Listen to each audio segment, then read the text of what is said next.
ہمارے رسول پاک صلی اللہ علیہ وآلہ وسلم کی مختصر سیرت کی تفصیل کے سلسلے میں قوم کے نونہالوں کے لیے سیرت طیبہ صلی اللہ علیہ وسلم کا بیان جاری ہے۔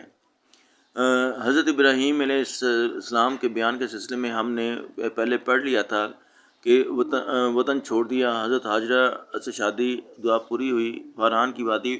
اب ہم ملک عرب کا بیان کرنے جا رہے ہیں۔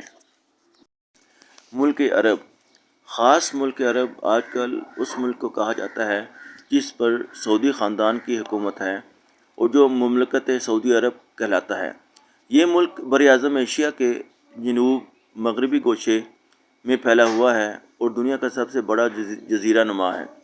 اس کے مشرق میں خلیج فارس، ایران کی کھاڑی، مغرب میں بحیرہ کلزم، بحر احمر یا لال سمندر، اور جنوب میں بحر ہند یا بحر عرب ہے۔ خشکی پر یہ ملک شمال میں کویت، عراق اور اردن اور جنوب میں یمن اور عمان کے ملکوں سے ملا ہوا ہے۔ عرب بہت بڑا ملک ہے۔ اس کا رقبہ 8,73,000 مربع میل ہے۔ اس کا زیادہ حصہ ریگستانی ہے۔ جگہ جگہ روکھی سوکھی جھاڑیاں، سینکڑوں میل لمبے چوڑے ریگستان، صحرا اور پتھریلے میدان ملتے ہیں۔ ان ریگستانوں میں کہیں کہیں اونچے ٹیلے اور سرسبز وادیاں بھی ہیں جن میں چشمے بہتے ہیں اور کھجور، انجیر، انگور اور زیتون کے باغ پائے جاتے ہیں۔ ان کو نخلستان کہتے ہیں۔ نخلستان میں تھوڑی بہت کھیتی باڑی بھی ہوتی ہے۔ عرب میں بارش بہت کم ہوتی ہے۔ آب و ہوا گرم خشک ہے۔ ملک میں کوئی دریا نہیں، البتہ بہت سے چھوٹے چھوٹے ندی نالے ہیں جو سال میں کئی مہینے خشک پڑے رہتے ہیں۔ اونٹ، گھوڑے اور بھیڑ بکریاں عرب کے خاص جانور ہیں۔ عربی گھوڑا بہت خوبصورت اور پھرتیلا ہوتا ہے۔ عرب کا اونٹ ایک مرتبہ پیٹ بھر کر پانی پی لیتا ہے اور دنوں اسے پیاس نہیں ستاتی۔ ریتلے میدانوں میں جہاں گھوڑا نہیں چل سکتا، یہ بے تکان اڑا چلا جاتا ہے۔ ملک کے درمیان نجد کا علاقہ ہے جسے چٹیل پہاڑوں اور ریگستان نے گھیر رکھا ہے۔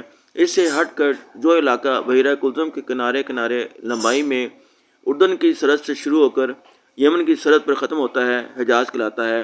اس علاقے میں سرسبز وادیاں اور ریتلے میدان ساتھ ساتھ پھیلے چلے گئے ہیں۔ فاران کی وادی حجاز ہی کے علاقے میں تھی۔ ہمارے رسول پاک صلی اللہ علیہ وآلہ وسلم کی مختصر سیرت کی تفصیل کے سلسلے میں قوم کے نونہالوں کے لیے سیرت طیبہ صلی اللہ علیہ وسلم کا بیان جاری ہے۔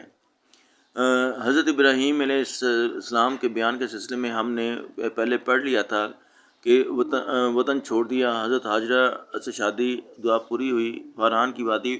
اب ہم ملک عرب کا بیان کرنے جا رہے ہیں۔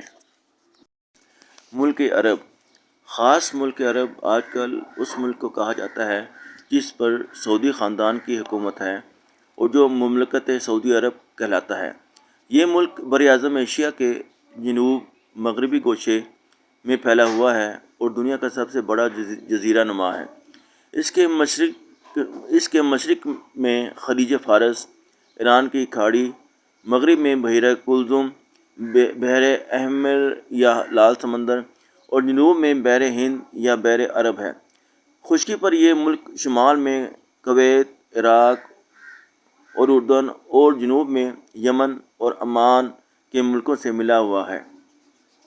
عرب بہت بڑا ملک ہے۔ اس کا رقبہ 8,73,000 مربع میل ہے۔ اس کا زیادہ حصہ ریگستانی ہے۔ جگہ جگہ روکھی سوکھی جھاڑیاں، سینکڑوں میل لمبے چوڑے ریگستان، صحرا اور پتھریلے میدان ملتے ہیں۔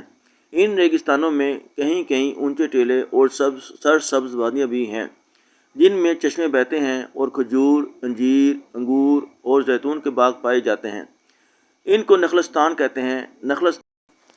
نخلستان میں تھوڑی بہت کھیتی باڑی بھی ہوتی ہے۔ عرب میں بارش بہت کم ہوتی ہے۔ آب و ہوا گرم خشک ہے۔ ملک میں کوئی دریا نہیں، البتہ بہت سے چھوٹے چھوٹے ندی نالے ہیں جو سال میں کئی مہینے خشک پڑے رہتے ہیں۔ اونٹ، گھوڑے اور بھیڑ بکریاں عرب کے خاص جانور ہیں۔ عربی گھوڑا بہت خوبصورت اور پھرتیلا ہوتا ہے۔ عرب کا اونٹ ایک مرتبہ پیٹ بھر کر پانی پی لیتا ہے اور دنوں اسے پیاس نہیں ستاتی۔ ریتلے میدانوں میں جہاں گھوڑا نہیں چل سکتا، یہ بے تکان اڑا چلا جاتا ہے۔ ملک کے درمیان نجد کا علاقہ ہے جسے چٹیل پہاڑوں اور ریگستان نے گھیر رکھا ہے۔ اس سے ہٹ کر جو علاقہ بحیرہ کلثم کے کنارے کنارے لمبائی میں اردن کی سرحد سے شروع ہو کر یمن کی سرحد پر ختم ہوتا ہے، حجاز کہلاتا ہے۔ اس علاقے میں سرسبز وادیاں اور ریتلے میدان ساتھ ساتھ پھیلے چلے گئے ہیں۔ فرعون کی وادی حجاز ہی کے علاقے میں تھی۔